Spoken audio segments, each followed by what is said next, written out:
Welcome to the Gems Podcast with Shom, a podcast about beat digging, records, and other things.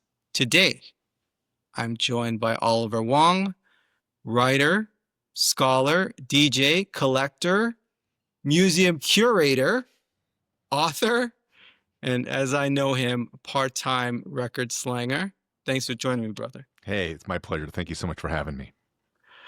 I really like the tone of what you've been putting out over time. You've done a variety of things, as we mentioned, even more. I feel like that was an abbreviated version. Your wealth of deep knowledge, you're so articulate, and there's a deep appreciation of music and an academic element that's super insightful. In fact, I'd like to learn more about that. I knew we'd have a lot to talk about. When I was preparing for this podcast, I just did a search about your background, your work on podcasts, Soul Sides, Heat Rocks, which are excellent. But I feel in a way we're familiar because I've been fucking with you since the days of Soul Strut internet forums. Shout out Soul Strut. Yeah. Going back 25 years now plus. Yeah. Yeah, I was a bit more of an observer. I think I was just learning about the record world at that time, but you were so insightful and you shared a lot. Thank you. So, yeah. How did you get into the world of beat digging? So I think like most people, at least of my generation, so I'm in my early mid 50s at this point. I really discovered hip hop circa 1989 with De La Soul's 3 Feet High and Rising. I think like a lot of people who came upon that album, it really fundamentally changed really not just my opinion about hip hop, because I didn't have much of one, but really my relationship to music. It's an album that I say without exaggeration or trying to sound overly dramatic. It's an album that changed my life because it's the album that got me interested in hip hop and everything that followed. And that long list of descriptors that you have for me, a lot of those trace their beginnings, whether indirectly or directly, back to my interest in the music and culture of hip hop. And again, De La's album was that gateway for me. So, like a lot of people who got into hip hop, especially in the late 80s and early 90s, because sample culture, sample-based production really defined the form, at some point I got really interested in listening to the songs that these hip hop songs were sampling. I think one of my earliest memories of this was realizing that the sample behind, or was realizing that there was a sample behind, Big Daddy Kane's Ain't No Half Step. And though I actually think my introduction to um, that Emotions Blind Alley track was actually through AMG's Jiggable Pie, which came out after Big Daddy Kane, but like Ain't No Half Step, and I think Best As We Know was the first time someone had flipped Blind Alley. In any case, I just remember hearing someone playing Blind Alley on the radio and making that instant connection, like, oh, this is what the original sounds like. So this would have been like probably, I don't know, 1991, 92 or something. And that was really, those kind of moments opened the door into my interest in going back and learning more about the soul, funk, jazz, etc. songs that were being used in all of the tunes that I happen to love. So, that was a huge part of it. And I think, again, not every person who got interested in digging for records necessarily started like that. But I think for most people, it really began with hip hop songs that sampled these records. And then you want to learn more about the records. And then that just opens up this whole rabbit's, hole down going down the rabbit hole where you learn about artists and labels and producers, and you start scanning liner notes as a way of just piecing together a lot of this knowledge, especially in an era before you could really easily learn about it through some kind of internet source or whatnot. Because again, we're talking about the early 90s. There is no internet as we know it then. So a lot of your learning is analog, shall we say. Yeah, so that's basically how I got started. So what happened next? How did you get so deep in the game? I mean, I suppose it's just on some level a reflection of my personality. I have a bit of an obsessive personality in the sense of when I get interested in something, I'm drawn to doing these kinds of deep dives into them on some level. And I mean, this is a terrible pun, but in essence, if I decide I'm interested in something, I don't want to half step, right? So ain't no half stepping with this.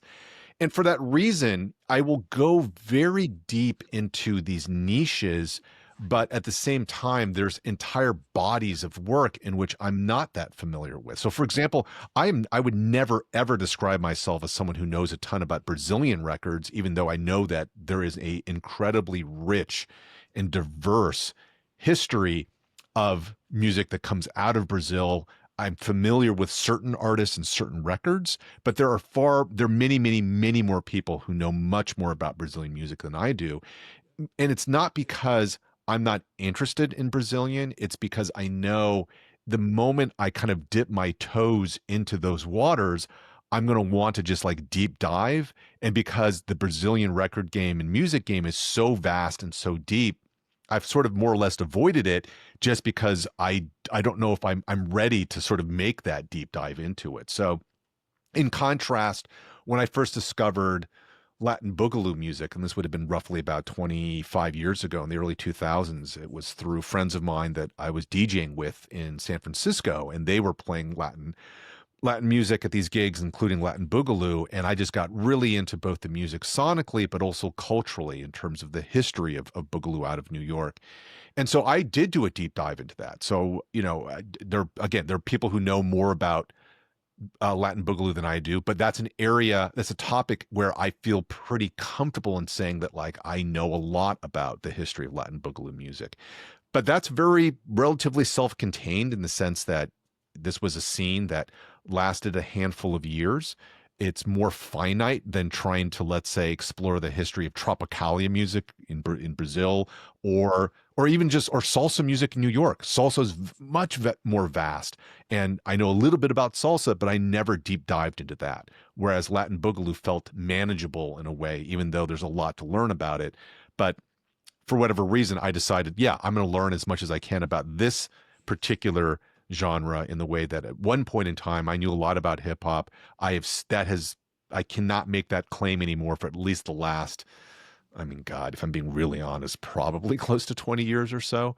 Um, we don't need to, well, we can get into that later, but the point being is there are these different niches that will, for whatever reason, draw my attention and my time and my focus that I then obsessively go into. But for that same reason, like I was saying, there's a lot of areas of music that I don't know a lot about. And it's partly to protect myself from investing, what would be like years in exploring, fill in the blank, whatever that might be. I think a lot of our audience can relate to some of those tendencies, maybe that obsessive element. I don't want to use the word anxiousness or anxiety, but that worry that you're not going to dominate a field that you're learning about.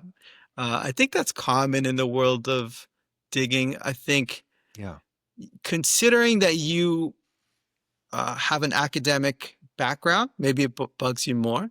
Maybe it bugs you more because you have to be a legitimate authority on certain topics. While maybe the average beat digger can just learn, and Right. no one's measuring their depth of knowledge for being legit or not. I think Um, of it as it's kind of a chicken and egg thing, which is my kind of obsessive interest in particular topics.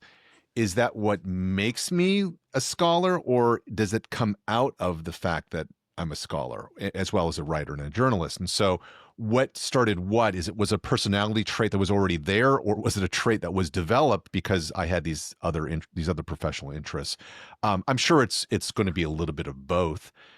They certainly do serve each other in that sense of I'm able to apply the things that I know how to do as both a writer and as a scholar, and I'm able to bring that into my interest in music, and then likewise my interest in music inform the things that I write about as a journalist, as a critic, and as an academic.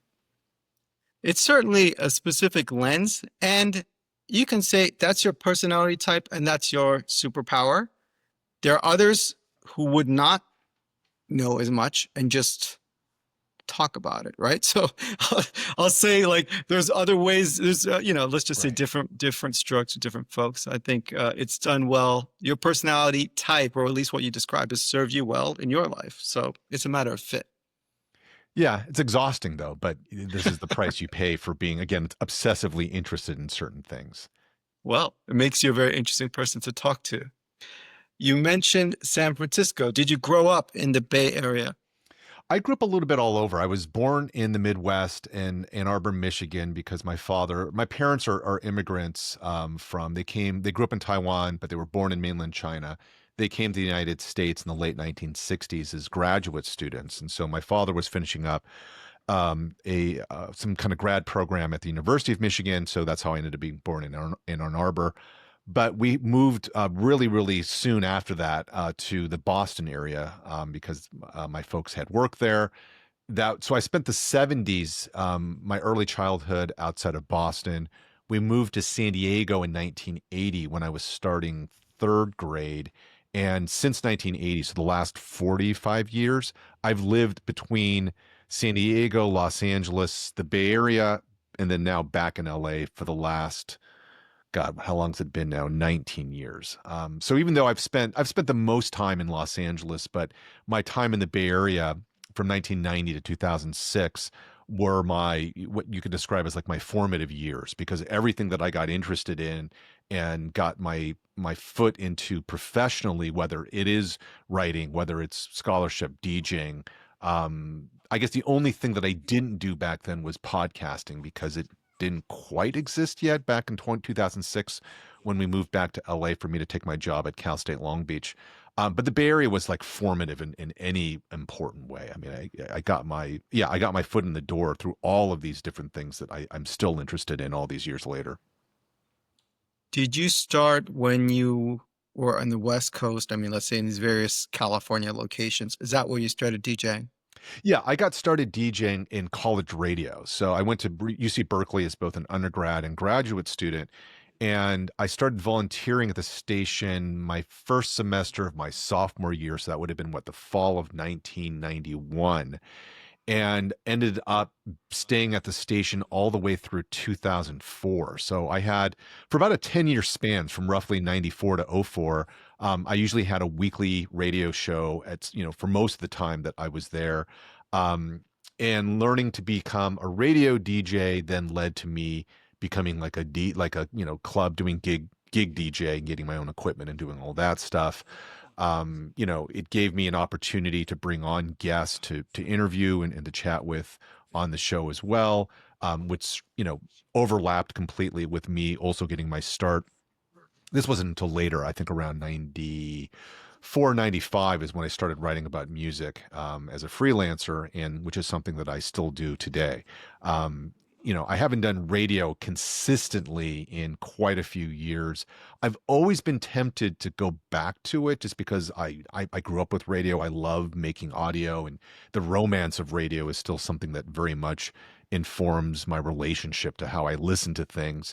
But I did find that doing a weekly radio show in the same way that I had a weekly DJ party for about 2 years. This was in the early 2000 teens. It just gets to be kind of exhausting. And as much as I love music and I love records, when it becomes a form of work, or it feels like a form of work, at least, because I wasn't getting paid to do college radio, that's a really easy way to lose your love for those things. And so that weekly grind with both radio and doing the gig, yeah, it kind of burnt me out at a certain point.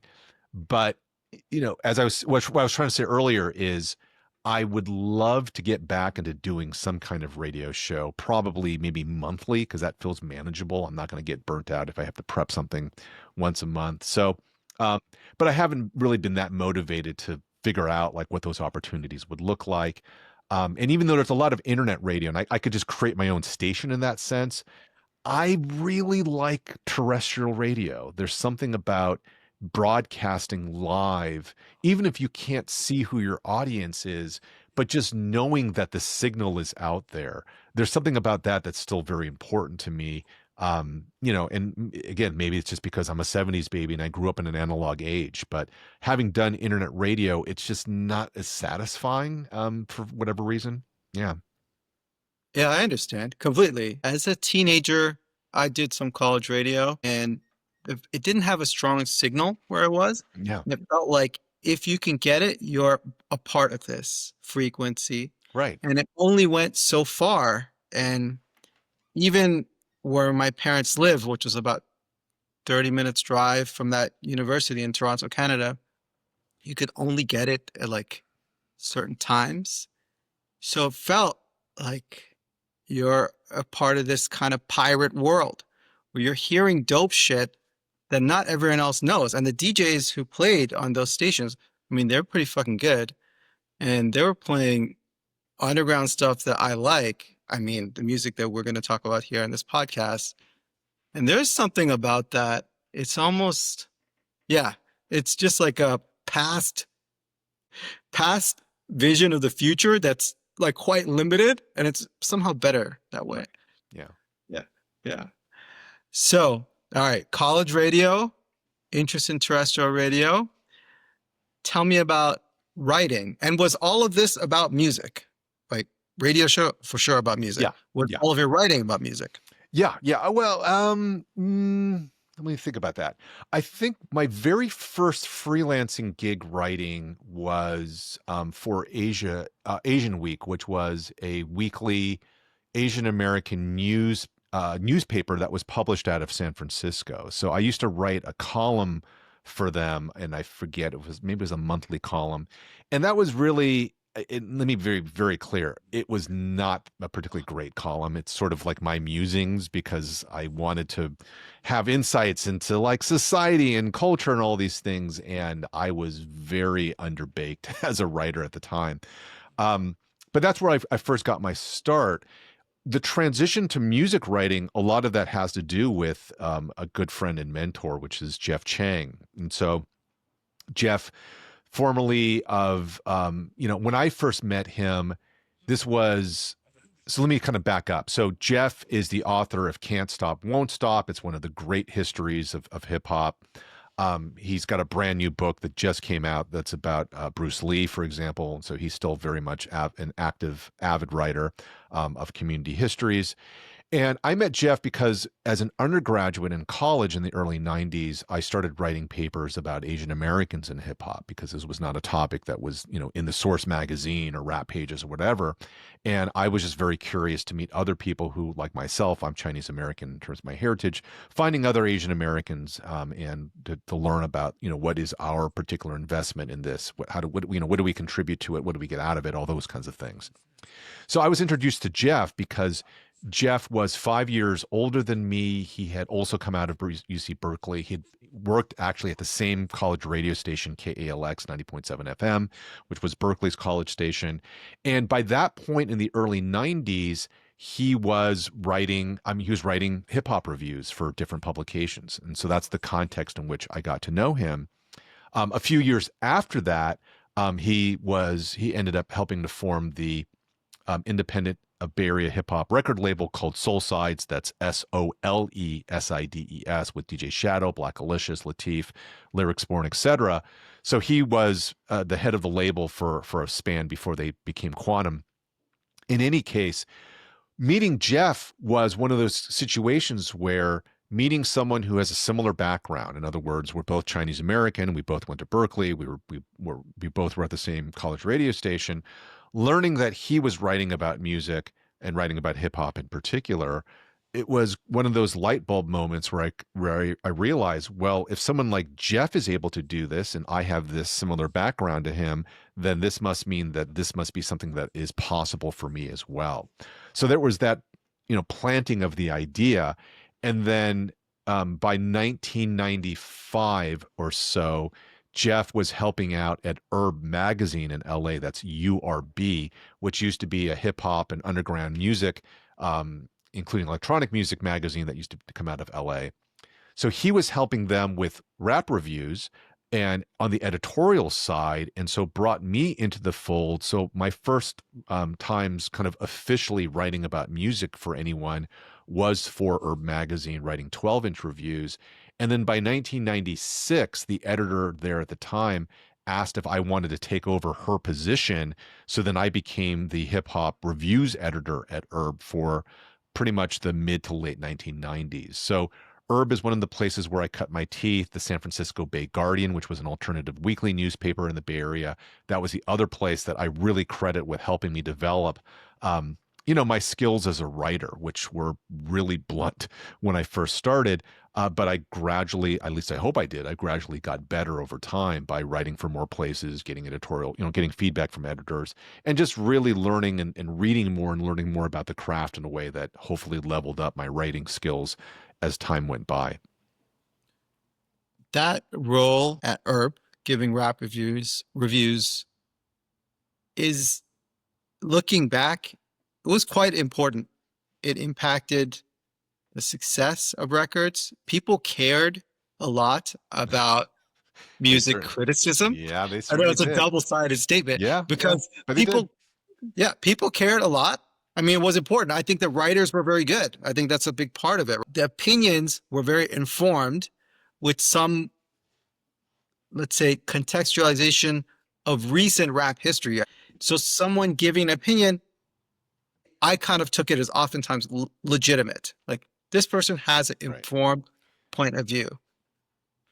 Whatever reason, as time goes on, I don't give a shit about people's opinion, right? Generally, at this point of music criticism, I generally have no regard for most criticism. There might be some good ones, but let's just say that few important critics who created a great storyline for a great album seems to be less than it was at that time. So what I meant to say is, you had a very cool job.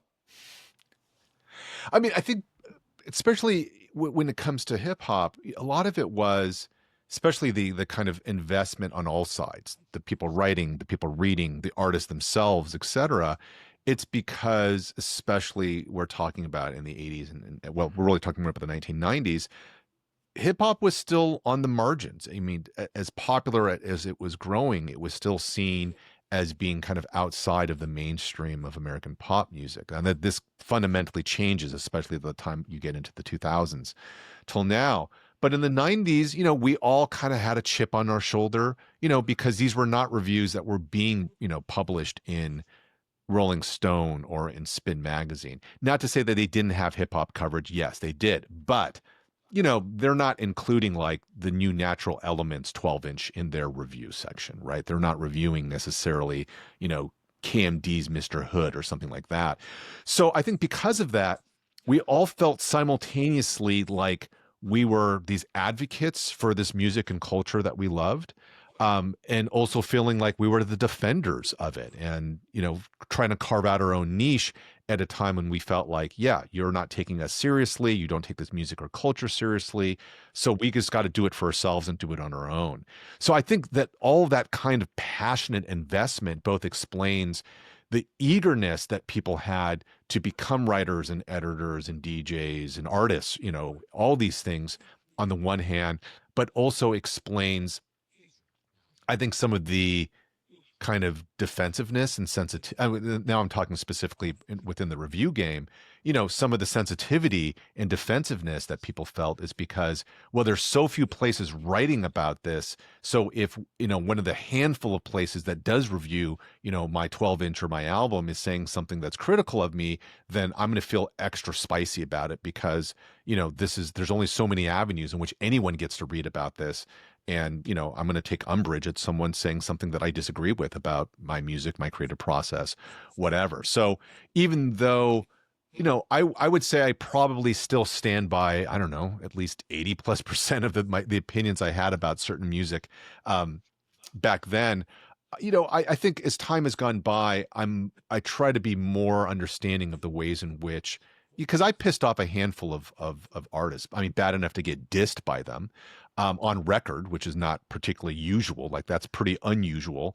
But I get why they felt the way that they felt, given the circumstances at the time.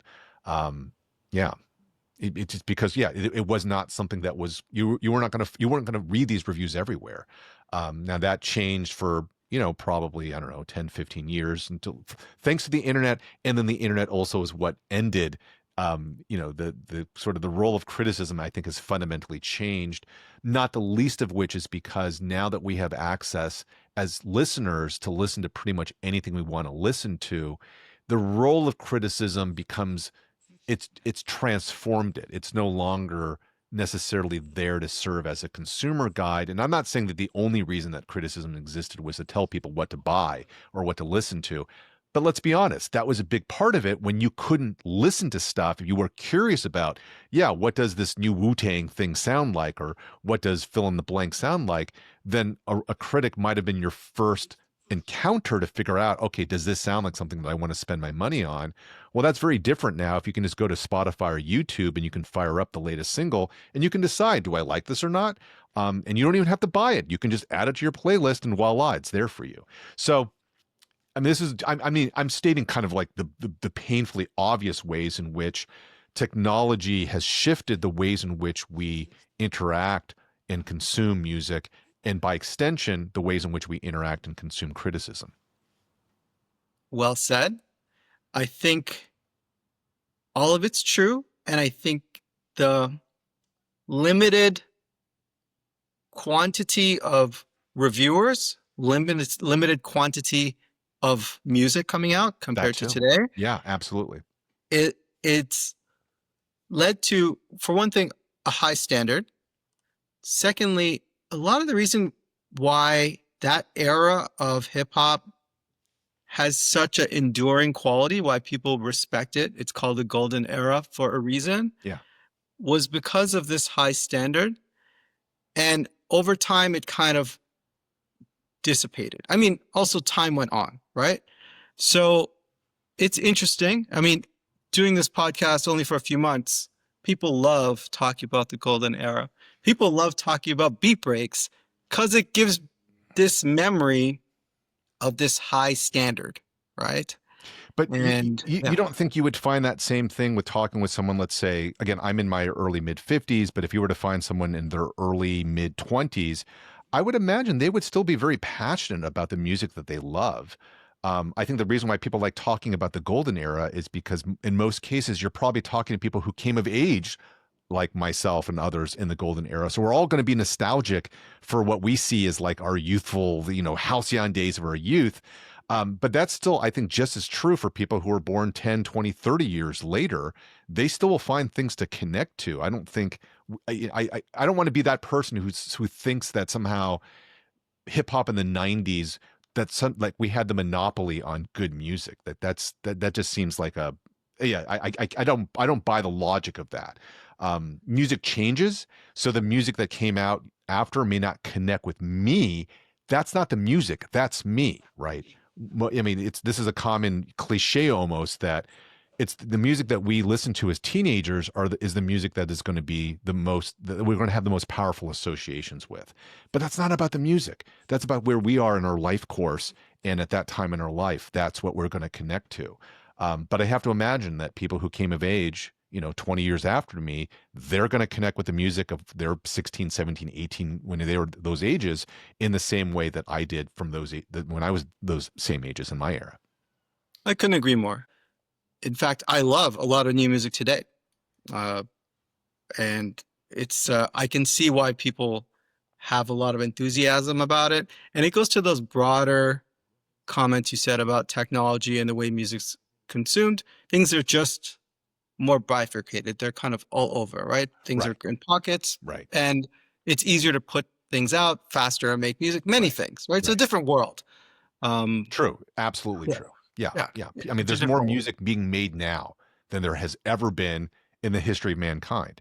And if you really, and that's the same for music, it's the same for television shows, it's the same for books.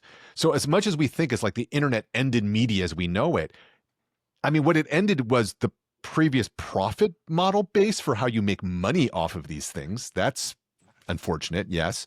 But in terms of the sheer amount of creative expression that people are empowered to produce on their own, I mean, it's not even comparable. I mean, you can yeah, people make songs every second. There's someone making a song and doing it at a level of like professional quality that would stun people from a previous generation. The problem is it's just really hard to make any money off of your creative expression in the way that, not that it was ever easy before, but it was easier compared to how it looks now. Absolutely.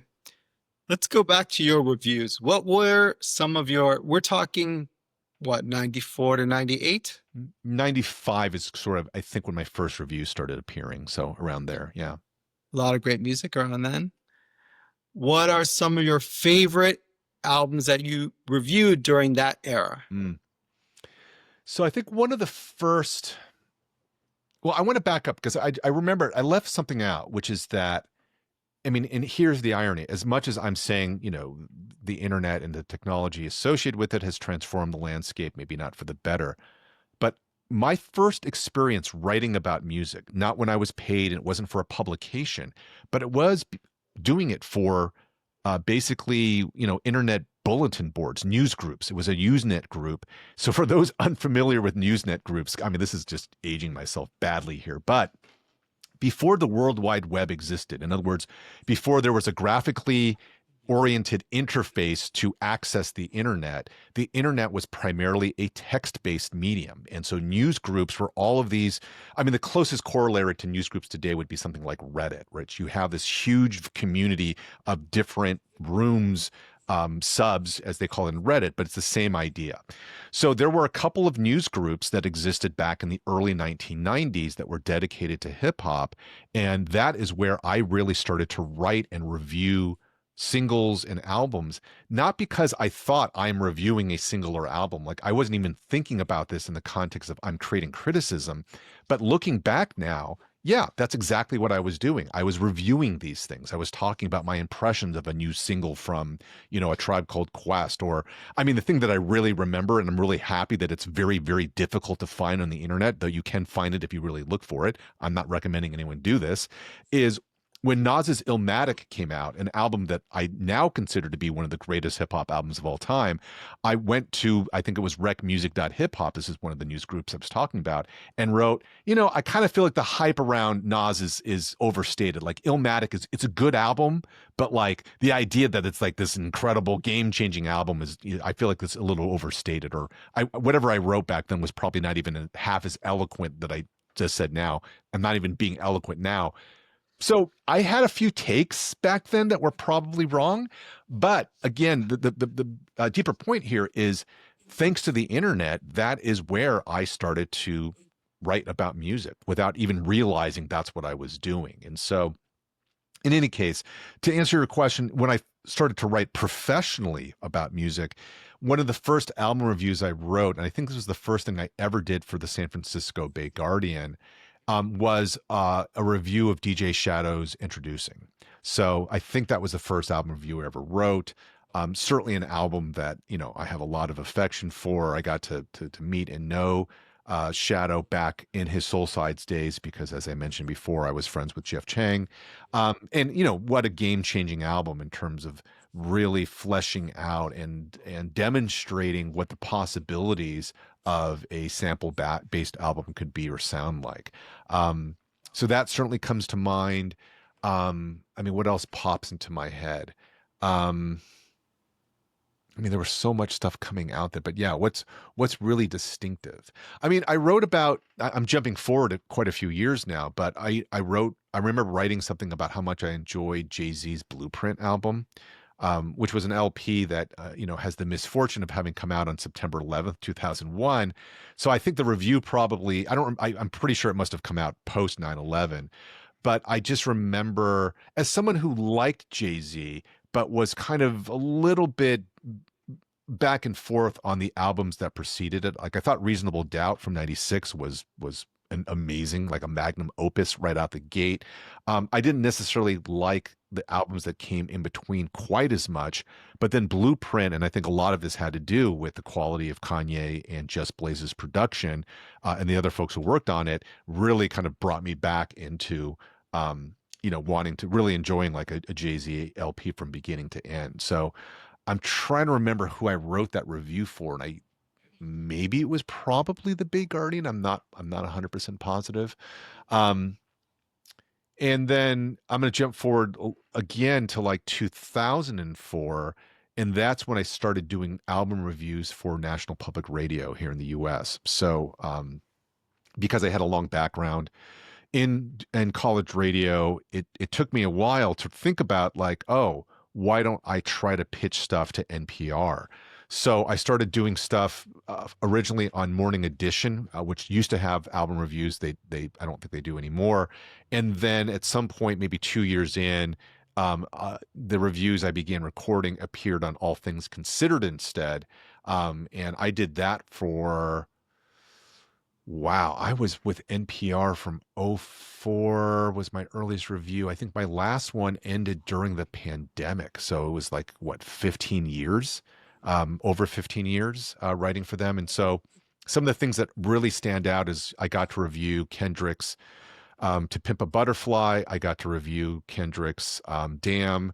I reviewed the Tribe Called Quest. What was their last album?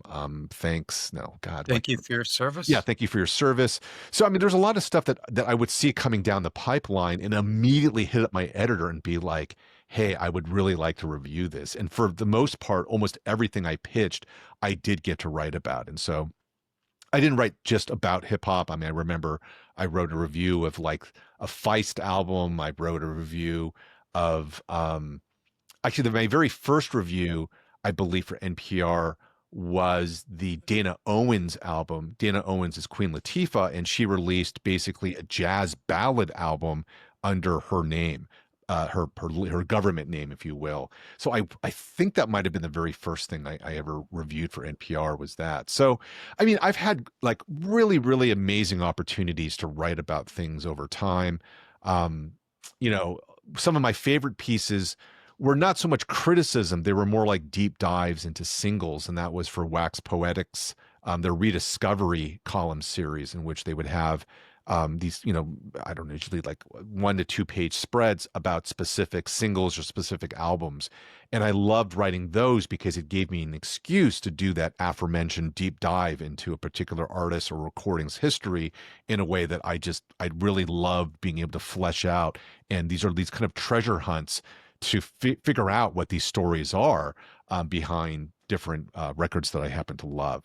So I'm babbling at this point, but this just kind of gives you an idea of the various things that I did. I've gotten to write about music related to music over time.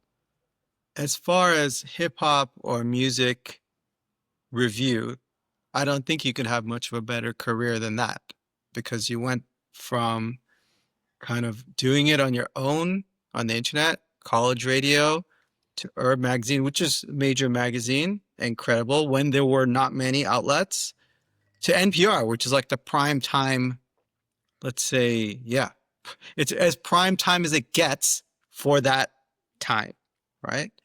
So I think that's pretty awesome. And all along the way, and also I should note, Wax Poetics, it's pretty common on this show for Wax Poetics Yeah, you to had be Andre this. on the other day, right? Yeah. Yeah. Yeah. And I just think half the people who listen to this show have purchased a Wax Poetics. Sure, sure, Yeah, sure. yeah, same here. Um, I think I think it's quite an arc, and the whole while you were accumulating records because you have a lot of record knowledge and a lot of records.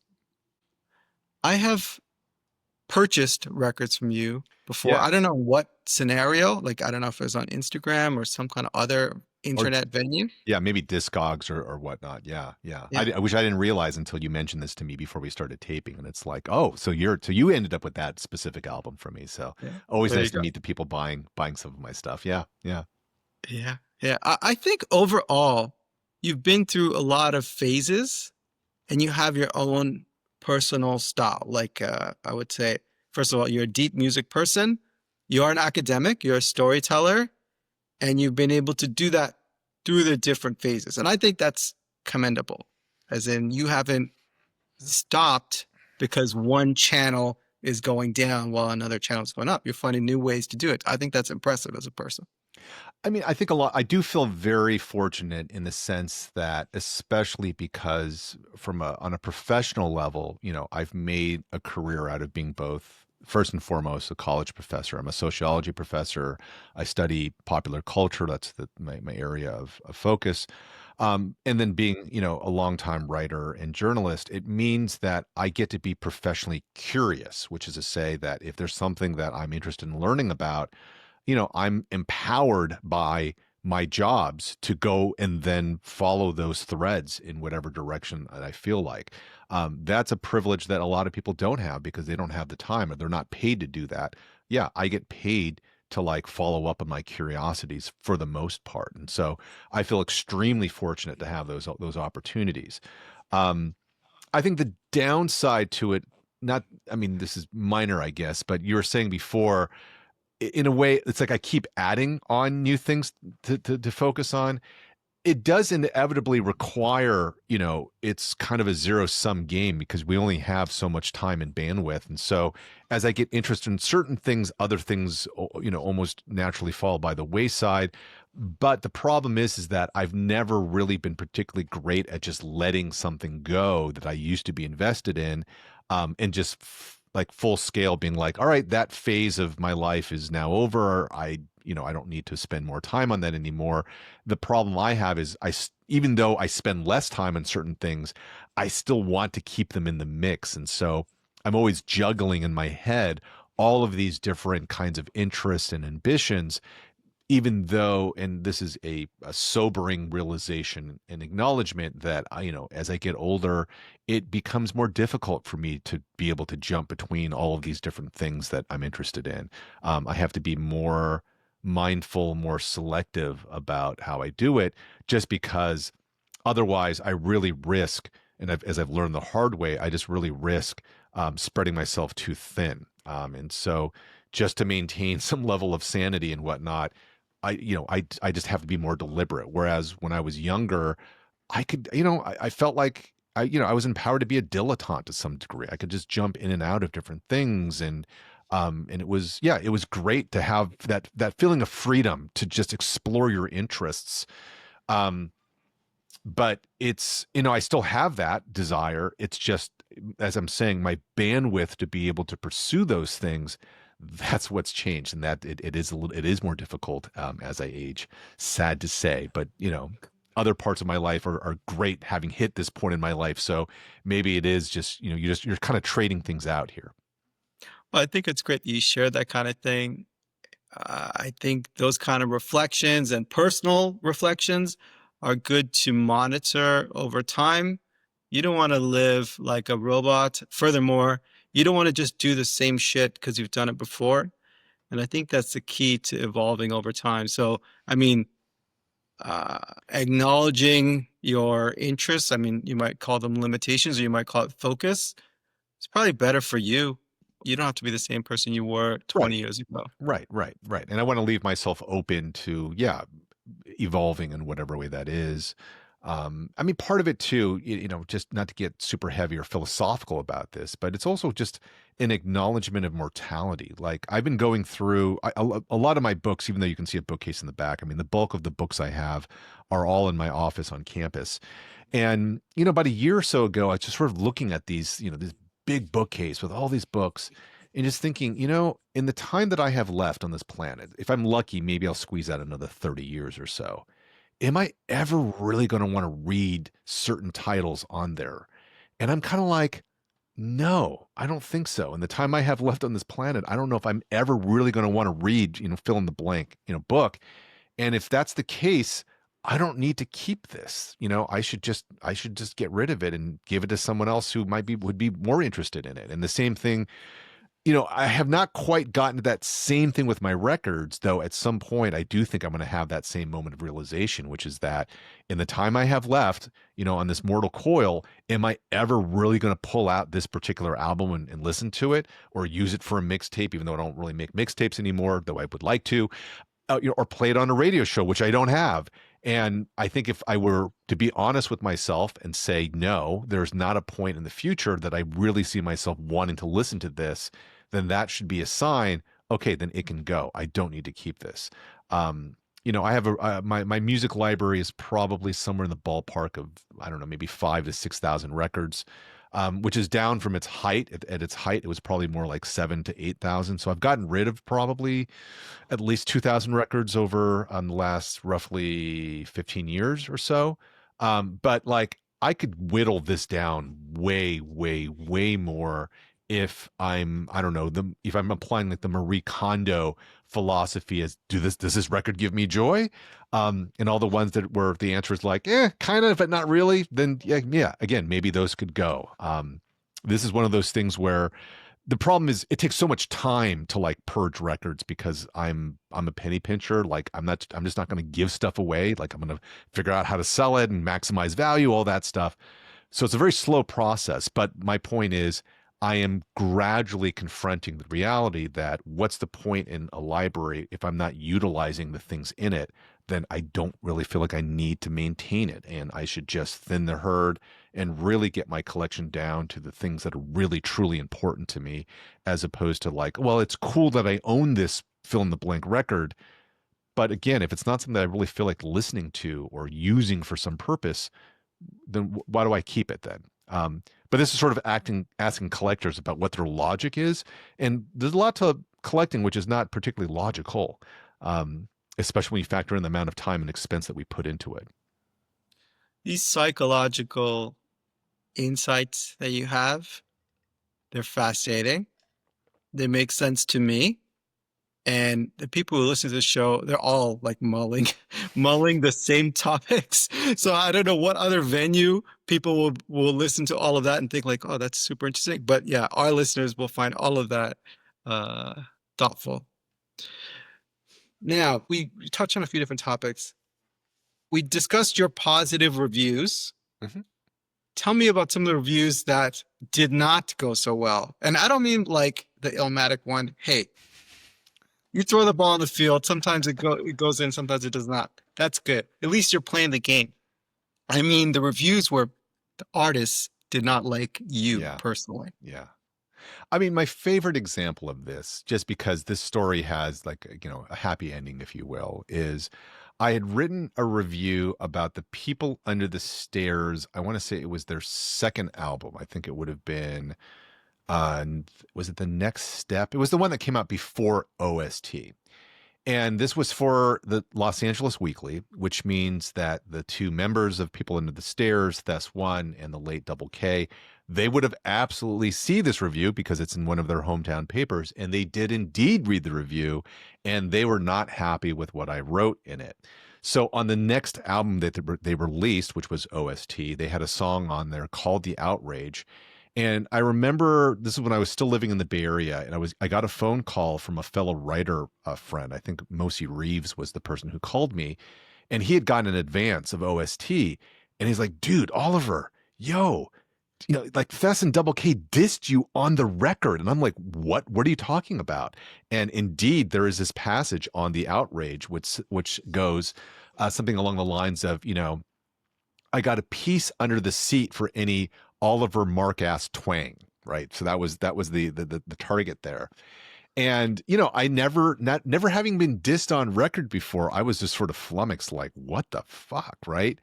So years later, and so that album came out like what in the early 2000s. I should really know. Actually, no, it just had was it its 35th anniversary? Anyways, someone out there listening can tell automatically, oh yeah, OST came out in 2000, blah, blah, blah. So, in any case, I was like, whoa, I was not expecting that. And then a couple of years later, when I moved to Los Angeles, I was at a small little record show that was in the back of a bar in Culver City. And I strike up a conversation with someone there who I had met before, but we were both there for the same reason. We're talking a little bit about music and whatnot. It was a very cordial conversation. And then at one point, like I realized I had not introduced myself yet. So I just said, "Hey, oh, by the way, hi, I'm Oliver." And he goes, "I know, I'm Thess." So this whole time I was talking to Thess One without realizing it, because to be frank, I didn't know what the guys in PUTS look like.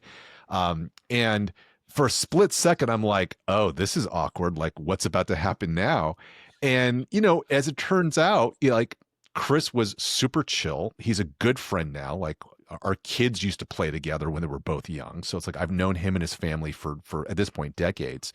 And, we became friends. And because of that, I had the opportunity to ask him, so what exactly was it about that review that pissed you and Mike off so badly?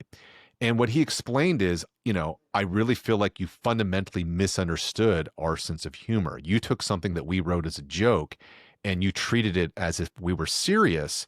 But if you knew about, our background as artists, you would have realized that that wasn't meant to be serious. And the thing is, I went back to the review to reread it, and he was 100% on point. I fundamentally misread the group, and I wrote the review based on a poor impression. So, I'll own that one. Now, there's other reviews I've written that have pissed people off that I'm like, no, I kind of stand by what I wrote because it was genuine to what I felt then. And I don't feel like I got it wrong in the sense that like I don't feel like I misunderstood what you were trying to do. I just didn't happen to love, your output in the way that you might have. In the case of People Under the Stairs, yeah, I actually kind of got that wrong. So I understand why they got upset at me. And because they dissed me, in good humor. They sent me a copy of OST right after the album came out, and they painted it with Sharpie on the album cover. They put a gun into Thess's hand, for example, and they wrote a note where it says, I think something along the lines of like, you should be able to take it like you give it, that sort of thing, right? So, but again, I took this all to be like in kind of good humor, even though it's still weird to get dissed on record. But all's well that ends well in the sense that, like I said, Thess and I became really good friends. And it was, and I don't think we would have if it wasn't for that review. That was the reason why we would have been introduced to one another, that we would have been on each other's radar in that sense. And it's a really fun story to be able to tell people in these kinds of circumstances. In other situations, I would say the outcomes were not nearly as endearing as this one. But this is a case where getting dissed for a review I wrote, ends up leading to like, a friendship that I've now had for almost 20 years. I like that story. Yeah. That's super pleasant. He seems Yeah. like a very nice guy as Yeah. well. So Yeah. it's even better that way. So after, well, I'm not sure of the exact sequence, but while you're doing all this writing, you did go on to author a few books. Yeah. Classic Material, Mhm. Hip Hop Album Guide, and Cruising J-Town. Tell me about these. I believe Cruising J-Town is out now. Yeah, yeah. So the three books that I've worked on, the first was Classic Material, which was a hip hop album guide. I was approached by a press, in fact, based in Canada called ECW. In fact, I think they're out of Toronto, and I think about it. And because they had read the things that I was writing about, they invited me to edit, put together a hip hop album. I think they approached me just about writing any kind of hip hop book, period. And what my pitch to them was, well, how about a book of album reviews of like, key important hip hop albums? And so for me, it was this incredible opportunity to work with a lot of my friends and peers by inviting them to pick different albums to review, putting together this list of albums that, even though it wasn't that we were trying to create a canon, but inevitably, when you start making choices about what gets included and by extension excluded, yeah, you are creating a canon, whether you really want to or not. But it was fun just thinking about, all right, what albums need to be in here, and then who should write about them. It feels very antiquated now. Like, I'm not sure why you would publish an album review book now, because it would just make more sense for that to all live online instead, right?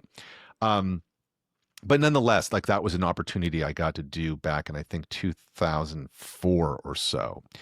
The next book that I put out was from 2015, and that was Legions of Boom, Filipino American mobile DJ crews of the San Francisco Bay Area. And that was directly based on my PhD dissertation research, which was about Filipino American mobile disc jockey crews in the Bay Area. So that was my first and so far only academic book that I've ever published, even though I did try to write it in a way in which I felt like it would be publicly, like it would be accessible to people who are not coming from the world of academia. Because one of the things I hate about academic writing is when it just feels, wickedly insular. And because I've been a journalist longer than I've been a scholar, I really want my writing to be accessible. So Legions of Boom was about that. And then most recently, 10 years after that, earlier this summer, I published Cruising J-Town, Japanese American Car Culture in Los Angeles, which is the companion book to the museum exhibition that I got to curate, which is called Cruising J-Town, Behind the Wheel of the Nikkei Community. And both the book and the exhibition look at 100 plus years of Japanese Americans in Los Angeles and their relationship to the world of cars and trucks, whether it's through recreation, sport, family, work, etc. And this has been the Cruising J-Town project, which I started on my own 9 years ago before there was ever an exhibition at the time. I mean, this is by far the most I've ever spent on a single project. And as someone who is very invested in community stories, especially around culture, especially around Asian American communities, Cruising J-Town is basically the capstone of my professional career. I would be very surprised if another opportunity remotely on the same scale or magnitude ever comes around again. And that's fine. If this is like the peak of what I'm ever going to do, coming out of my professional background, I'm good with that. I feel really proud of what me and the people I work with got to do. And it was a privilege to be afforded to be able to do this at all. Where can people find the details about this? Where's the best place to get the book? Yeah, I mean, you can find out more about it you can go to, the Instagram account for the project, it's called Cruising J-Town. You can go to the Japanese American National Museum website. That's JANM, JANM, as in Japanese American National Museum.org. And you'll find information on the exhibition there. If you want to learn about the book, just Google Cruising J-Town and book, and it'll be the only thing that comes up because there's no other book with that title out there. And it's available. I mean, it's on Angel City Press, which is a Los Angeles-based publisher that publishes books about Los Angeles, which this project is very much a book about Los Angeles. But they distribute everywhere, so you can find the book through any major bookseller. That's amazing. I think it's really impressive. It sounds that it's quite a milestone for you. And I think the topic is super interesting, but given your kind of storytelling ability, your precise way of communicating, I think it would be amazing. So I just want to commend you on that. Oh, thank you, thank you. Yeah, and it goes back to what we were saying before. You've navigated through these phases of academia and the various storytelling channels available to you, whether it's radio, podcast, writing. I mean, it's all you, just kind of communicating in different ways. Right. And I think it's impressive how you keep finding a new way to be successful and a new thing to focus on. And that's not easy. You're not getting stuck in the past. I mean, you see this a lot in life. So I just think it's commendable as a person. Yeah, I mean, it's very kind of you to say. The thing is, and this is why I always just say that I feel like I've been extremely fortunate is, when I started on the project that eventually became Cruising J-Town, it was really just driven by the fact that I just felt like people were not really, especially within an academic context, just didn't seem invested in stories about Asian Americans and cars. And it just felt such an odd blind spot to not have anyone really placing that focus in some kind of sustained way. And so, I just started interviewing people. I started with my father-in-law, who he's still alive. He's Japanese American, grew up in Los Angeles he came of age in the 1950s as a teenager. Him and his friends started up their own car club. So that's the first story that I learned. And that was interesting enough where I wanted to find other stories like this. And that's kind of how this whole ball got rolling. But when I started, I didn't really have a sense of like where this would go. Even though I was partly motivated by the fact that there had never been a book about Asian Americans in cars, which is true. I mean, the book that we just put out, Cruising J-Town, is the first book about Asian Americans in cars. I think it's insane that it took until 2025 for one to exist. But that's a whole other conversation, I suppose.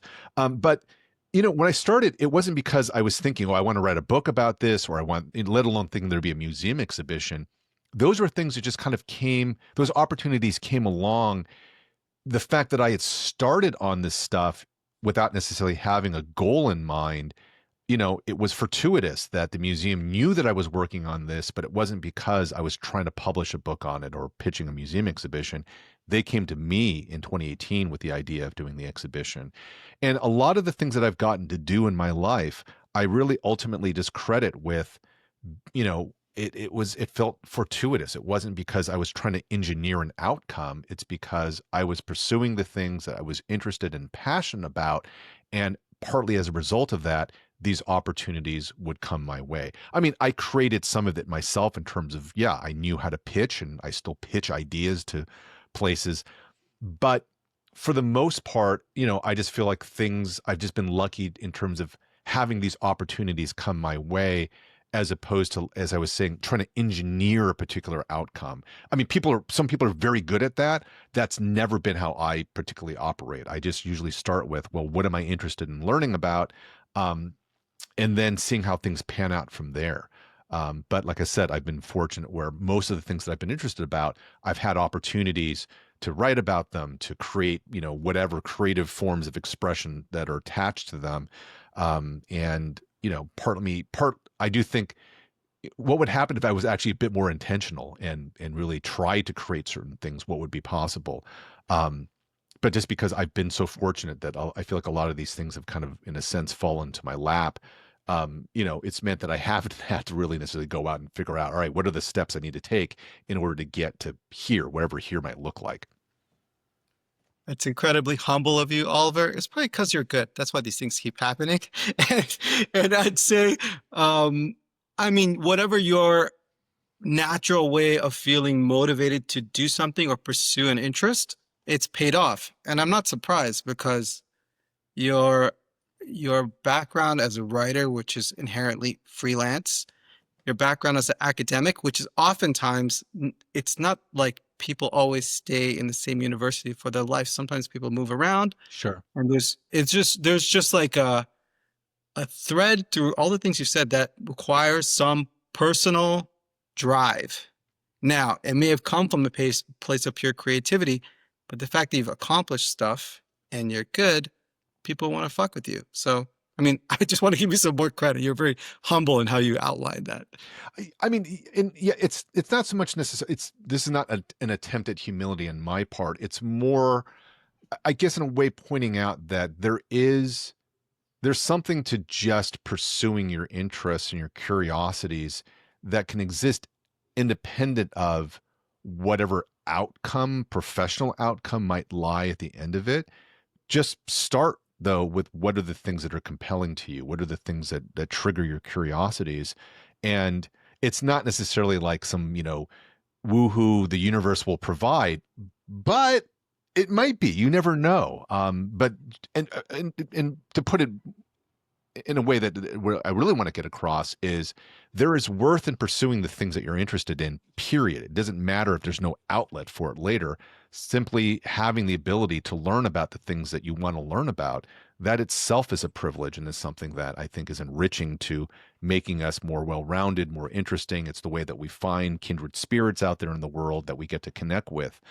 So one of the benefits is that because people do know me through the things that I've worked on, usually if I'm visiting some new city I've never been to before, there's always opportunities for me to meet up with people who we just know each other from being online, but not because we don't have a pre-existing relationship or friendship, but I get to forge new ones. And especially the older I get, the more I do value the opportunity to travel to places and knowing that there's bound to be people that I can at least, get a cup of coffee with and learn about their backgrounds and all these things.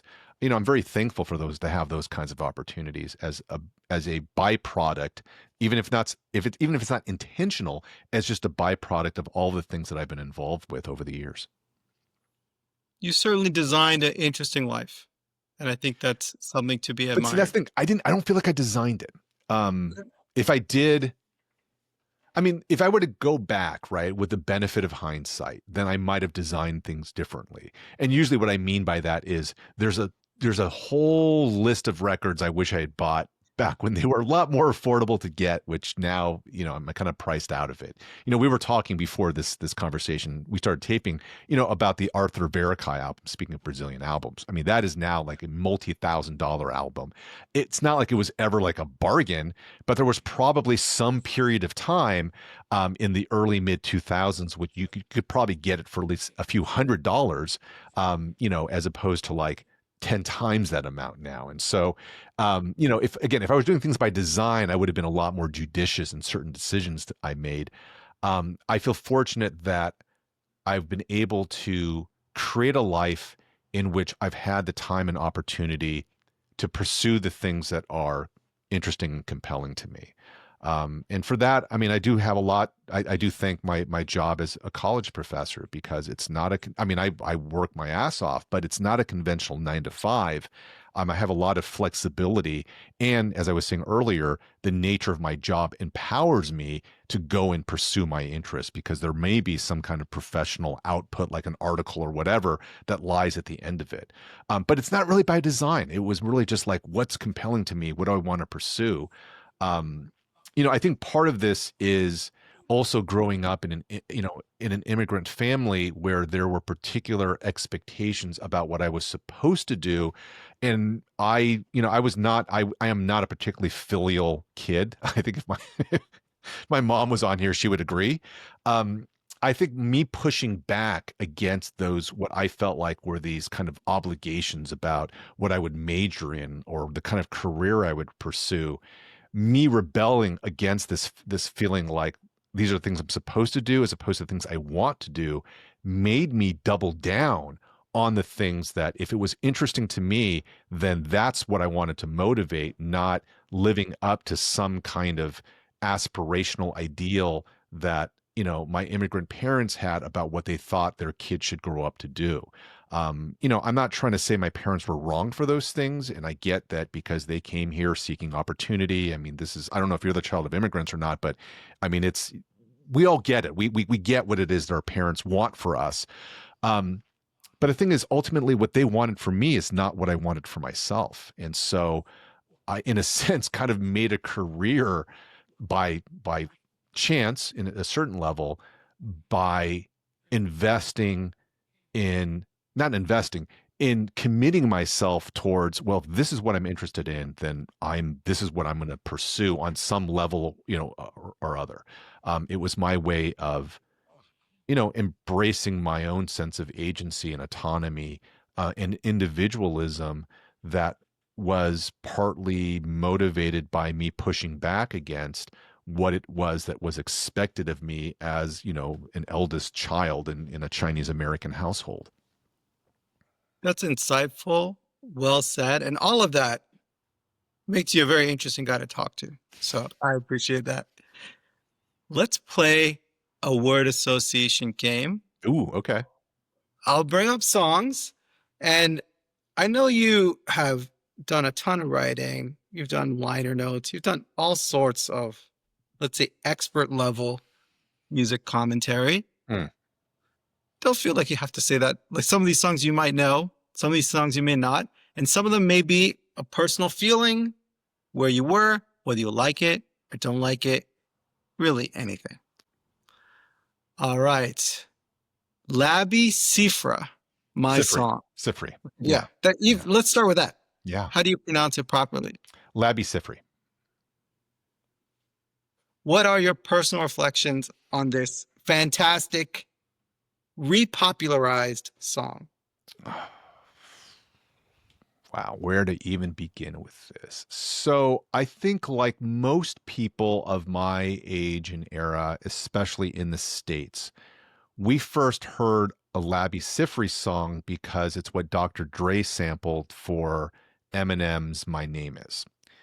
And for many years, that's all that people knew about Labby Sifri. So Labby is a black British singer-songwriter. He got his start in the early 1970s, mostly on kind of like the folk rock circuit in the UK. And one reason why he was never that well known in the States is because almost all of his albums, especially his entire output in the 1970s, I think through the 80s at least, were only ever released in Europe. They were distributed in the EU, but they did not have domestic distribution in the States. He was really only known especially in the UK and then in other parts of Europe. But again, he was not an artist that you would have really heard on the radio. You would not have seen his albums in American record stores unless it was in the import section.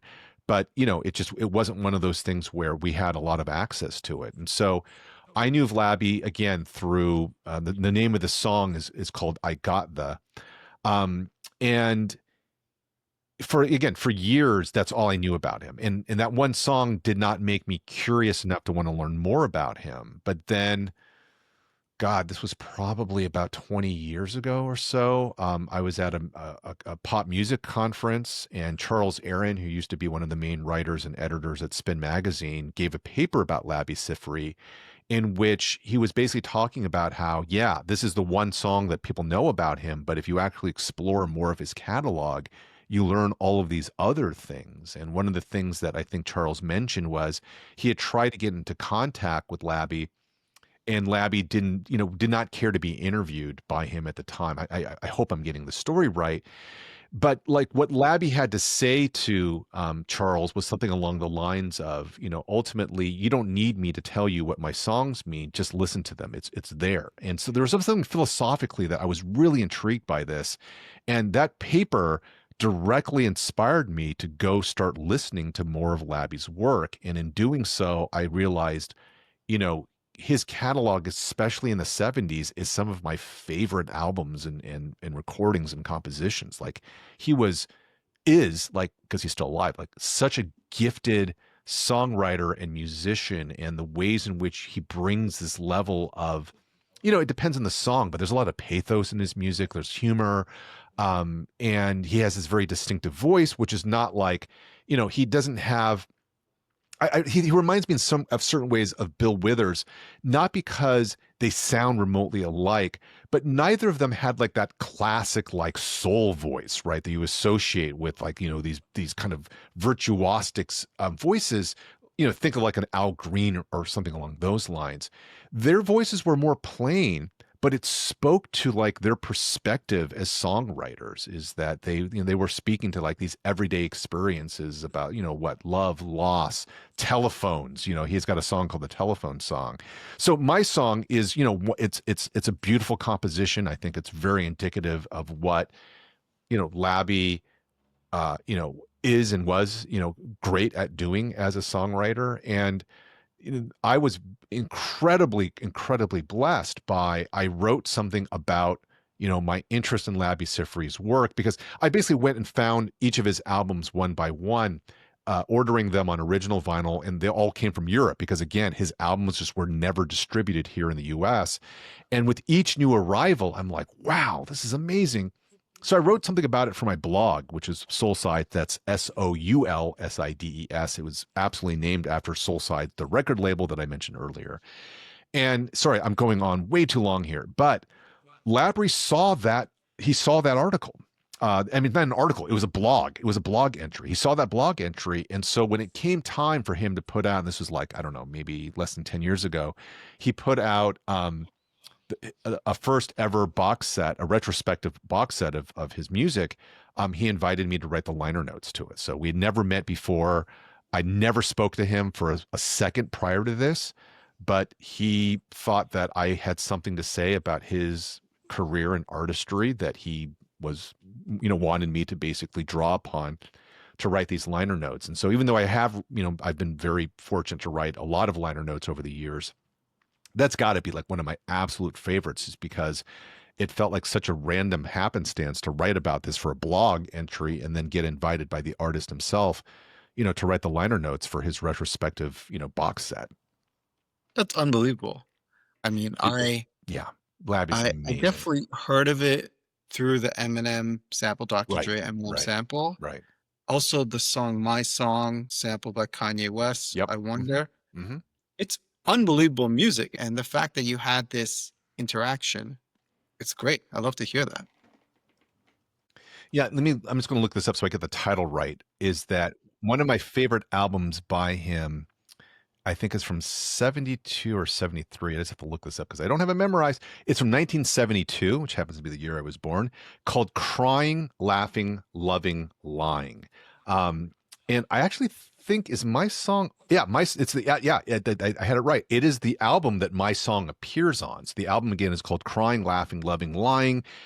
You can find it on Spotify or whatever your favorite streaming platform is. You can find it very easily.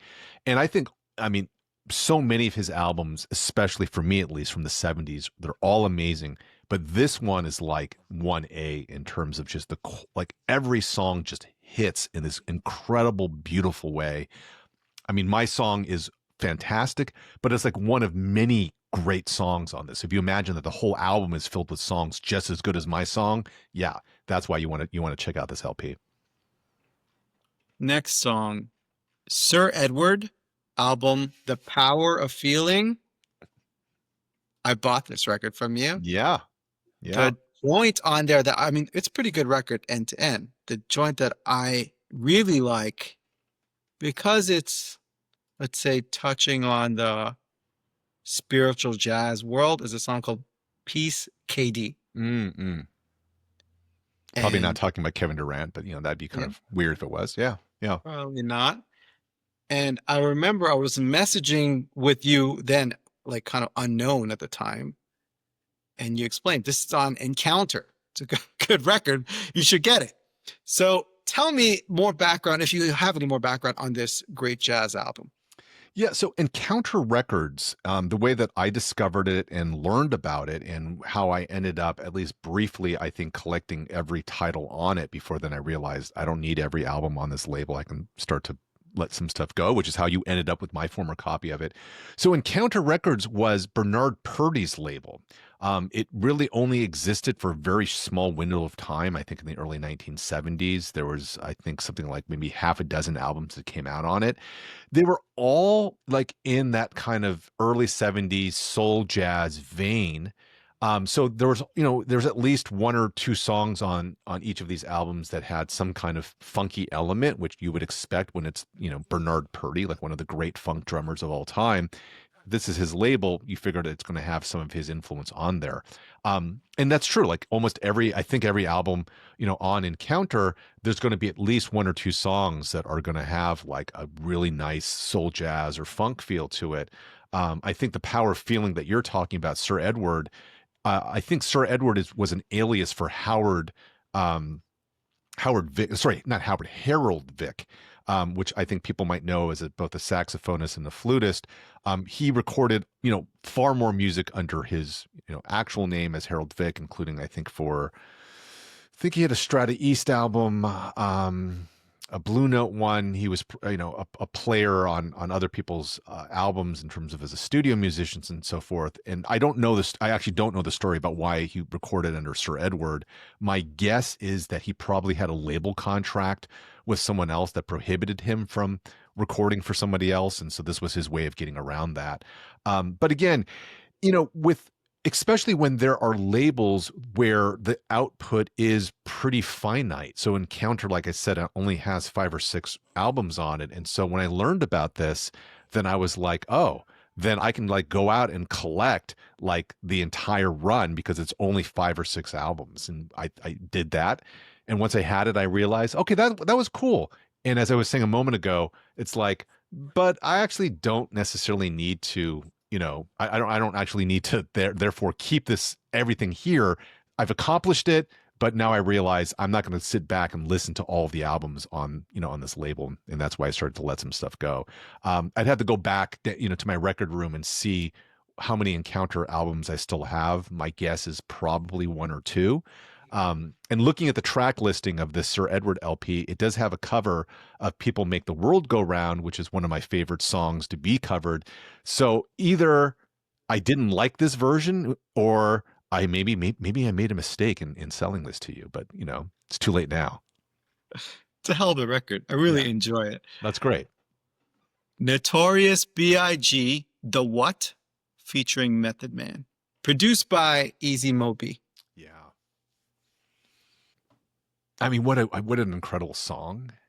The interplay. I mean, it's two different levels, right? Izimo B's beat is so distinctive and memorable, but that song is also just about Biggie's interplay with meth and the way in which they're changing lines back and forth.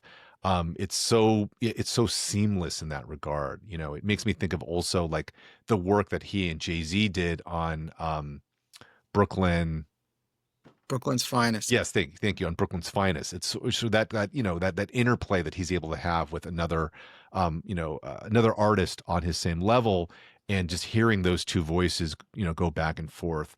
The what is remarkable. The main thing I also think about with that song is, as I discovered like years later, Bad Boy put out a bunch of Biggie's songs off of the Ready to Die LP. They released it on 7-inch.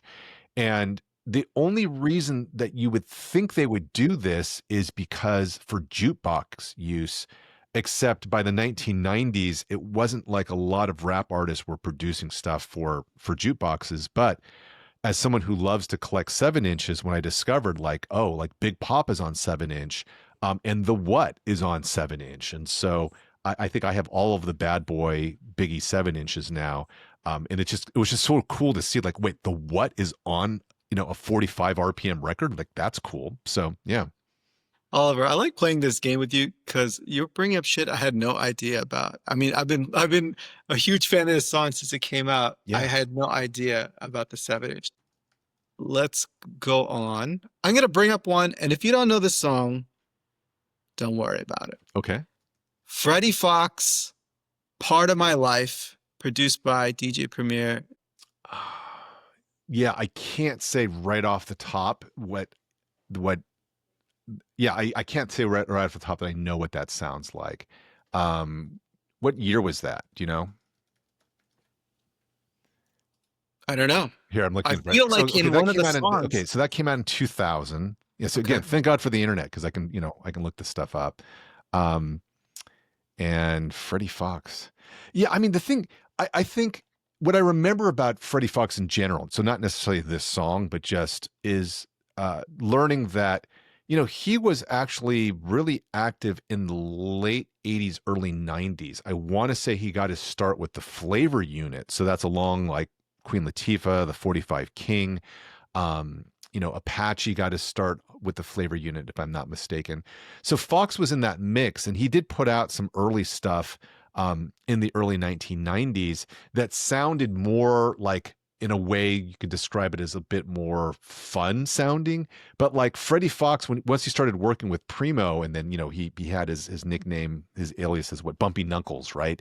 You know, he was much more like, his background is like this dude was out in the streets, and so that you wouldn't have necessarily gotten that impression by some of the early stuff that he released. But by the time you get to this stage of his career that you're talking about, this is where he really is now more in his element that he perhaps would have wanted to be all along.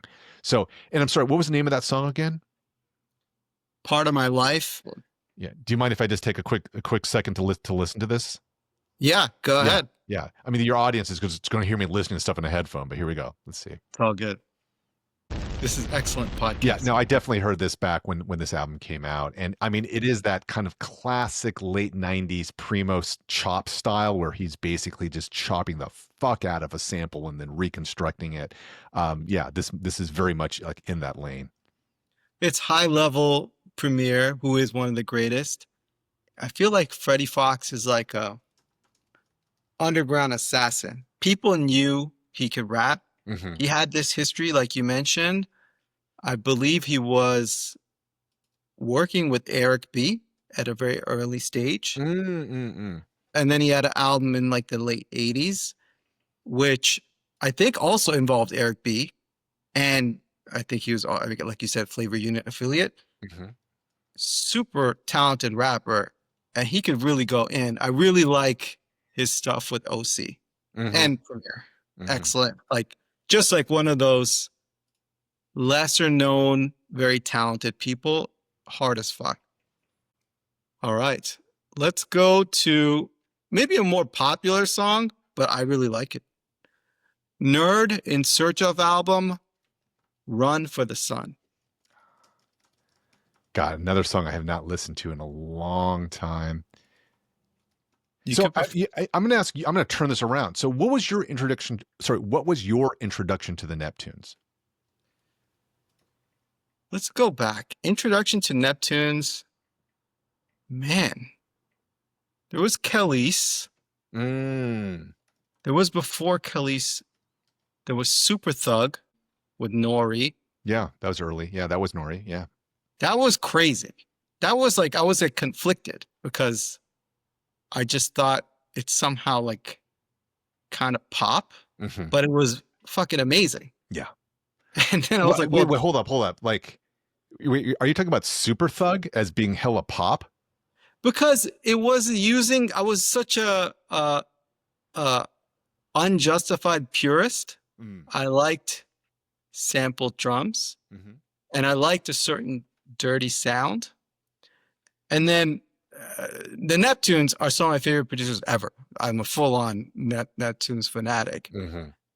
And that kind of changed my mind. Also, it made really great, let's say, popular music without calling it pop Yeah. that everyone loved and was fucking amazing without sacrificing anything in terms of quality. Right. Right. Yeah. I mean, and to bring this up to like, the NERD album is one of the things I really thought about at the time was that, I mean, number one, it did not sound like what you thought if what you were used to was the Neptunes production for people like Khalees, for Nori, for Jay-Z, whoever, this was not that sound. So I think that an NARD, as an artistic identity was, I think, very deliberately separate from the Neptunes in the sense that otherwise, why not just call it the Neptunes, right? The fact that they're NRID, this is like an alter ego, if you will, for Pharrell and Chad. And to me, it really got to there are the elements on that really reminded me of some of the kind of like, modern rock and alternative rock that I used to listen to in the 1980s before I got into hip hop. And I don't know enough about the influences that went into that album in particular, but to me, again, just as a listener, these are some of the associations that I make with that. And so it was a reminder that just because you might know of an artist's catalog through the stuff they produce for other people, when it comes time to how they represent themselves, yeah, there is quite likely to be differences between how they represent themselves as opposed to what they make for others. I think, well, pre-Nazi insane Kanye would be another good example of that. Is there's the music that he would make for people like Jay-Z when he first started and whoever else, Twista, etc. But then his own expression through like that evolution of his albums, it's not necessarily what you would have expected from where he started as a producer as opposed to like as an artist. Yeah. Okay. I'm going to bring up another item, which is I'll make a deviation from how I usually do this segment. I'll bring up a film. You wrote for the Criterion collection. I'm not sure if it's the magazine or some type of online element of the It's Criterion. online. Yeah. Yeah. I'm a massive Criterion nerd, Mhm. right? This is what I do. I'm into it. I love old films. I love learning about movies from all over the world. And this is a show about digging, but I feel like our listeners will love this movie. Wong Kar-wai, In the Mood for Love. Mhm. I mean, certainly like one of the most aesthetically lauded, influential films to ever come out of Hong Kong. I wouldn't say it's necessarily my personal favorite of the Wong Kar-wai films, and that's not to say that there's a single thing wrong with In the Mood for Love, but I think I'm probably more of a Chungking Express guy.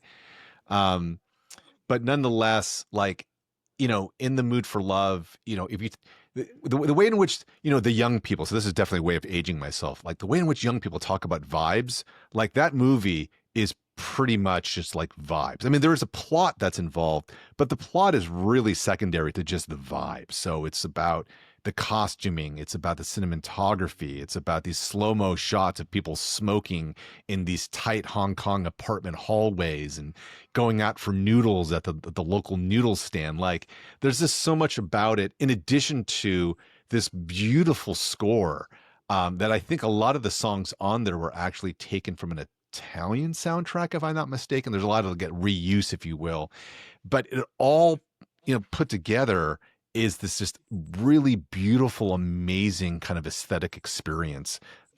Watching it, listening to it, the whole nine.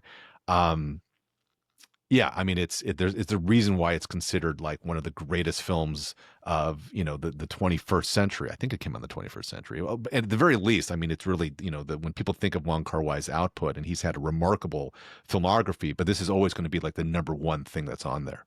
Yeah. It's such an unbelievable film.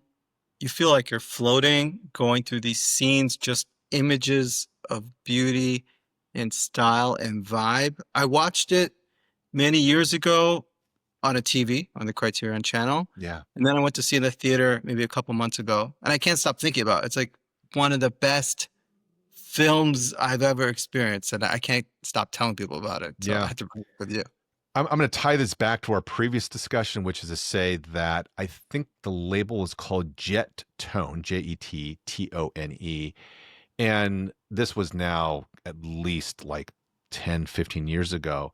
But they put out most of the soundtracks to the Wong Kar-wai films that we're all used to on vinyl, which I think for a long time it wasn't available. And in addition to having the soundtrack on vinyl, most of these Jet Tone issues came with a fold out poster. So, in fact, hold on, let me see if it's in back of me.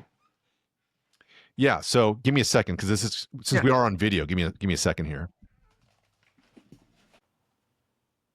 Oh, can you bring it closer? That's amazing. You really are a fan.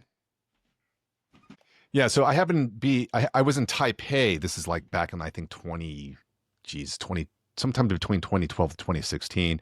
And I happened to be in a bookstore that had these albums available. So I ended up picking up one for In the Mood for Love, mostly because I wanted the poster for it. I probably should have picked up the one for Chungking Express too, but I didn't. Yeah, my bad. But yeah, I mean, it's just lovely to have like this poster from the film as well, in addition to the soundtrack. Even though like I never listened to the soundtrack off of vinyl, I probably just fired up on Spotify if I'm so inclined. It's an unbelievable film. And given your experience, I guess you've done film criticism as well, or at least commentary on Criterion. I had to ask you about it. Yeah, yeah. Next song, Lil Kim, No Time. Mm. So let's see. I guess the first thing would be like, the Little Kim Foxy Wars that popped up for like a split second. I think what's interesting thinking about that moment and about Lil Kim in particular is, God, and this is a much longer conversation, but sort of the history of like women in hip hop has always been, it really, there are these kind of distinct phases, because it's so hard, or at least it used to be so hard for women to be able just to get their foot in through the door, that there were, compared to the number of male artists that were out there, I mean, the ratio is really, really messed. And so a lot of women artists who attain some level of notoriety, and Lil Kim certainly, qualifies for that, they end up, for better or for worse, defining a particular era. And so to me, Lil Kim and Foxy as well, by the time they emerge in the mid 1990s, the early 90s had your MC Lights, your Queen Latifahs. God, who am I leaving out from that early 90s era? uh, you know, I think the fact that it's hard to like remember people like Yo-Yo, right? And then there's kind of like this lull, and then Little Kim comes up, and she's she's down with Junior Mafia, she's down with Biggie, of course. Foxy is being mentored through like Jay-Z in that world. And so they represented like this kind of moment, especially I think in terms of New York hip hop in the mid 90s. Um, Before things go really, really shiny suit era by the end of the 90s, they're really like fundamentally in that mix. And Lil Kim, I think, as an artist, as a rapper, distinctive flow, great voice, really great production backing her. Um, I never really pick sides between like the Little Kim Foxy wars in that era, but in terms of whose music am I more likely to go back and listen to, it'd be Little Kim's, because I just think, what she had going for her, in terms of, again, the songs and the production were just really, really well done. She had the hitman with her. Yeah. She had Biggie not only collaborating with her, writing a lot of her lyrics, and their back and forth was amazing on many songs. Right. I mean, also Puff, Yeah. we got mentioned, was Yeah. very good on that song. I mean, they had something going that really made sense. And that album is slept on in terms of beats, big time. Mm. Yeah, yeah. I mean, I don't think people talk about it in the same way they talk about, let's say, Biggie's albums, or, the Puffy and or was it Puff Daddy and the Family, whatever. But like, yeah, I mean, I don't think Lil Kim is personally. I don't think she's slept on in the sense that she's not obscure by any means. But do people talk about her music in the same way that they might talk about Junior Mafia or Biggie? Maybe not quite as much. And I agree. There's fantastic production on that LP. Another song, Truth and Nola, Ill Mm, Love. mm. Yeah, I mean, I think most of us were probably introduced to Truth and Nola when he had a feature on De La's Stakes is High, which is an album that when you look back on it now, I mean, Common was already well established, but like it was one of the first times Mos Def was featured on anything. That's on that album, and then Truth and Nola is one of the other artists, and so I do remember hearing his voice being very kind of, Truth and Nola, if I recall, like has that really kind of baritone, voice. And so there's kind of that sound of it is distinctive. And Ill Love, which was, I want to say like a B-side on one of his singles, just really great production. I put it, I don't remember who produced it. I can look that up real quick. But I mentioned to you before we started taping, I did put it on a mixed tape at least. And so at the very least, like I was drawn enough to it to want to put it on there. It was produced by 88 Keys, which makes good sense. That makes sense. It's kind of got that kind of vibe that 88 Keys was doing back then. Yeah. It makes a lot of sense. That Yeah. was a hell of a record. Yeah. It's a lesser known record, and I thought you would remember it. Yeah. That's why I brought it up with Yeah. you. All right. We've been through so many different topics. I mean, I don't know how many conversations you're going to have where you're going to talk about In the Mood for Love, Lil Kim in the same discussion. So I feel There's like probably dozens of us who are conversant in both. I appreciate the range. You have range, Oliver. I'll ask you one final question. Sure. What excites you for the future? Man, that's a tough question to ask someone who's living in the United States in 2025, because it's dark, my dude. Um, all right, I'm going to try to make this not too heavy. I think what excites me for the future is, so I mentioned before, I've been, the Cruising J-Town project, which includes both this exhibition and book, that I've spent 9 years working on, off and on, but really hardcore working on it. Shout out Lil Kim, for the last, since early 2022. It's been like 3.5 years. And it's been an amazing thing to work on, but it has meant that I've had to put a lot of stuff on the back burner just so I can reserve my focus and attention to work on this project. So I'm not done with it yet, but as I will, by the end of the year, once the exhibition ends, I'll have more opportunities to kind of exit out of it and then, have more time and attention to put towards other things. There's a bunch of things that I've had to put on hiatus that I would like to get back to. Podcasting is one of them. So between 2017 through 2021, so about 4 years worth, myself and Morgan Rhodes, who's a very gifted music supervisor here in Los Angeles, we put out Heat Rocks, which was an album-oriented podcast where every week we would bring on a guest to talk about one of their favorite albums. So like one of my favorite examples, all-time favorite examples, like we had Patrice Rushen on to talk about Minnie Riperton's debut album. That was like an incredible combo. We had on Ali Shaheed Muhammad was there to talk about like Public Enemy's Takes a Nation of Millions. Like that was a really fun conversation. So forth and so on. You get the idea. We both got really burnt out in 21, having put out a weekly podcast for 4 years, and Morgan was getting much busier with work at the time. So we kind of put it on hiatus, and recently, just the last couple of months, we've been talking about trying to bring it back, figuring out how to do in a way that would be viable for us, sustainable for us, not burn us out again. But I would love to get back to that, because even though I have not spent a lot of the last few years talking about music, because I've been in Japanese American car culture land, yeah, I would love to get back to being in conversation with people like you or whoever, just talking about the music that we love. So there's that.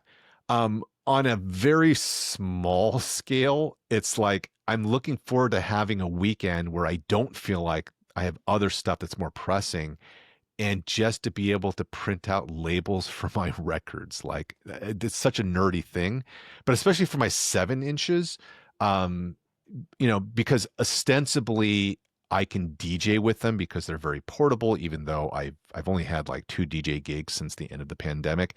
But like I just like the idea of labeling my 7 inches so they're just easier to like sort through and to file. Maybe it's because I'm married to like an archivist. This is something that's rubbed off on me. But like, I just want to get back to like labeling my records. Like like I said, I know that sounds so small and insignificant, but there's something pleasurable about that process for me. Um, I produced my first zine last year, and that was very much inspired by my friend Hua Shu, who another longtime music writer, scholar, etc. Um, in fact, he's the person who helped me, who basically goaded me into starting on the Japanese American Car Culture Project 9 years ago by basically saying, you could keep complaining about the fact that no one's doing this work, or you could go out and do this work. And I'm like, okay, that's a good point. In any case, Hua's been putting out a zine for the last few years called Suspended in Time. And, again, this is not a deep observation that has never been said before. Many people have pointed out that when we are surrounded with so much of what we consume is digital, there's something about the physical and the analog that I think draws our attention back. So even though I was never a zine kid in the 90s, like I wasn't putting out zines then, producing like something physical and tangible, which I did last year, it was really fun, and it was exciting to see what other people, like the fact that other people were into it. So I would love to produce another second issue once I again have more time and attention to be able to put into it. So I'd be looking forward to doing that. Um, what else is there? I mean, there's other research projects that I want to get underway, things that I'm overdue on finishing that I need to get to, that I'm actually looking forward to being able to write about. I'm in the middle right now of working with Joseph Schloss, who's one of my favorite pop music studies scholars out there. We're writing a paper about sample snitching. This is for a anthology that's all about sampling culture and the ethics of it. And as someone who likes talking about samples and who shares samples, the whole discourse around sample snitching, I just think is really quite fascinating in terms of what are the stakes here when you reveal that, Little Kim is sampling from fill in the blank, or that Labi Siffre's music was used in someone else's, song. I think that's like a really fascinating debate. And so I've been enjoying working with Joe to write this article with him. So yeah, there's a whole slew of things that like I'm looking forward to. But again, and I don't mean to bring down like the tone of it.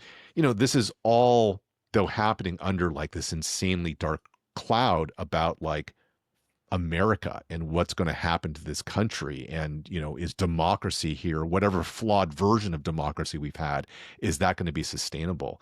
These are like deeply scary questions to consider. Like, I'm not a doom monger on the one hand, but I don't want to be Pollyannish about this. Yeah, this is a dark fucking period we're living through. The closest that I can even compare it to would probably be around when I was born with, with Nixon's reelection, in Vietnam War protests and assassinations and all these things. It's like, how did we end up back here again? And so this puts a damper on getting excited about things, because part of what I'm thinking about is like, do I need to start worrying about, what's next and how much worse things can get? um, which is, yeah, it's a sobering way of living, and it's not what I want to wake up every morning thinking about. But it's, again, for living in America right now, it's kind of hard not to have to think about these things on some level. So yeah, sorry. No, don't be sorry. Thanks for being honest. I mean, I appreciate your point of view. It's quite thoughtful and it's more than fair. Everything you said is more than fair. Not only your concerns, but also your optimism for all the things you're working on. Yeah. Yeah. I mean, work is anchoring, like the things that we are interested and passionate about, they help to, I mean, I believe this because it's how I can see it in my own life. They partly is what helps regulate us emotionally. And so rather than going down like this doom spiral, I can still just anchor myself in the stuff that like I get to do, at least for the time being. Um, and until I'm forced to stop those things, which again is a possibility given the climate that we're living in.